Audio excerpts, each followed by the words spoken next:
Tune into Sports 360 with Ahmed Hamad.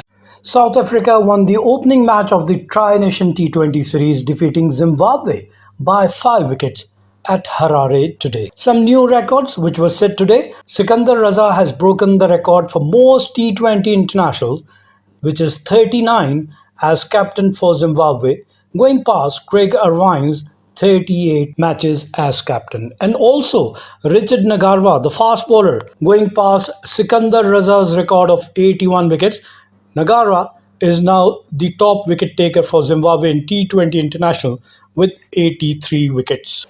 Earlier South African captain Rassie van der Dussen winning the toss and put Zimbabwe into bat first, and batting first, Zimbabwe scored 141 for the loss of 6 wickets, and in reply, South Africa achieved the target for the loss of 5 wickets in 15.5 overs, winning the match by 5 wickets with 25 balls, which is 4.1 over still to be bowled. Zimbabwe, after being put into bat first, lost their first wicket in the third over of the inning at 8. Yes, Zimbabwe were 8 and they lost the first wicket. Opener Wesley Madweer was out, hit wicket off the bowling of Lungi Ngidi, and he made 1 run off 9 balls.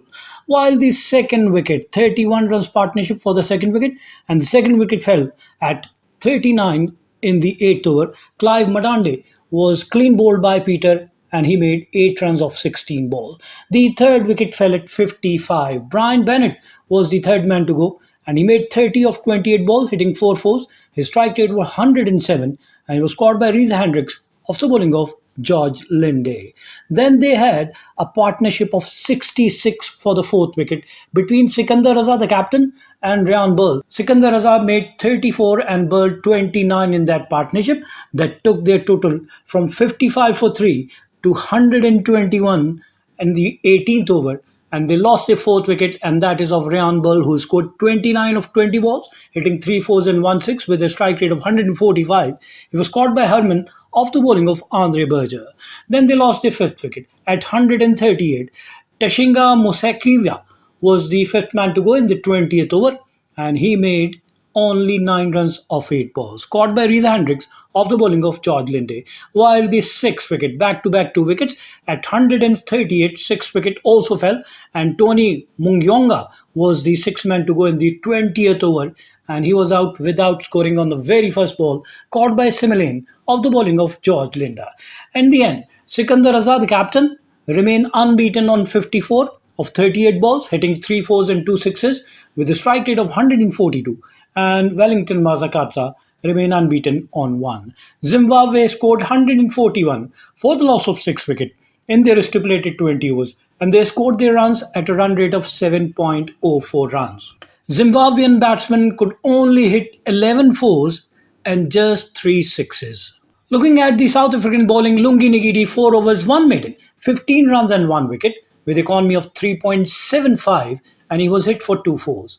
Andre Berger, 4 overs 22 runs and 1 wicket with economy of 5.50. He was hit for only 1 4 in his quota of 4 overs, and he bowled 11 dot balls. Corbin Bosch, 4 overs for 36 runs, no wicket, and his economy was 9, and he was hit for 5 fours. George Linde, 3 overs 10 runs and 3 wicket with economy of 3.33, and he was not even hit for a single boundary. Nakabayomzi, Peter, 3 overs, 22 runs and 1 wicket with economy of 7.33, and Andile Semilane, 2 overs, and he gave away 29 runs without taking a wicket, and his economy was 14.50, and he was hit for 2 fours and 2 sixes. In reply, South Africa, chasing a target of 142, achieved the target for the loss of 5 wickets in 15.5 overs. Yes, their start was also very poor, and they lost their first 2 wickets very early. First wicket on the very first ball. Yeah, Luan D. Pretorius was the first man to go, caught and bowled by Richard Nagarwa without scoring, while the second wicket fell at 17. Reza Hendricks in the third over, and he made 11 of 9 balls with the help of 2 fours, and he was also bowled by Richard Nagarwa. While the third wicket, South African captain Rassie van der Dussen depart in the 6th over, and South Africa were 38, and Rassie van der Dussen could only score 16 of 13 balls, hitting 2 sixes and 1 4. And the fourth wicket partnership enabled South Africa to reach their target, and the fourth wicket put on 72 between Brevis and Hermann. Hermann 31 and Brevis 41 took their total to 110 in the 12th over, and Dewald Brevis was the fourth man to go, scoring 41 of 17 balls, hitting 5 sixes and 1 4. His strike rate was 241. He was caught by Brian Bennett off the bowling of Guandu, and the fifth wicket at 130. Robin Hermann was the fifth man to go in the 15th over, and Robin Hermann made 45 of 37 balls, hitting 5 fours and 1 6. He was bowled by Richard Nagarwa. In the end, Corbin Bosch remained unbeaten on 23 of 15 balls, hitting 3 fours, and George Linde on 3 remain unbeaten. South Africa achieving the target for the loss of 5 wicket in 15.5 overs. They scored their runs at 8.96. Their batsmen hit 12 fours and 8 sixes. Looking at the Zimbabwe's bowling, Richard Nagarwa 4 overs 35 runs and 3 wicket, Blazing Musa Rabani 3 overs 22 runs and no wicket, Trevor Gwandu 3.1 over 15 runs and 2 wicket, Wellington Masakadza 2 overs 21 runs and no wicket, Sikandar Raza was very expensive 2.4 overs 24 runs and no wicket, while Ryan Burl was also very expensive. 1 over he bowled and he gave away 25 runs and he was hit for 3 sixes. Dewald Brevis of South Africa, who scored 41 of 17 balls, hitting 5 sixes and 1 4 with a staggering strike rate of 241, was declared man of the match. And now looking at the points table, South Africa obviously won that first match and are at the top of the point table with 2 points, and their net run rate is 1.91, while Zimbabwe lost their opening match, so they are at the second place and their net run rate is minus 1.91, while New Zealand is the third team taking part in the tournament. A comfortable run chase in the end, that though was not the case at the start of the innings, with Pretorius Hendricks and Werner Doosan all perishing inside the power play. Hermann on debut, though steadied the ship before Brevis teed off against Burl through the middle orders. That spurt of runs put South Africa well ahead in the game, and even though neither Brevis or Hermann could stick around till the end, the result never seemed in doubt.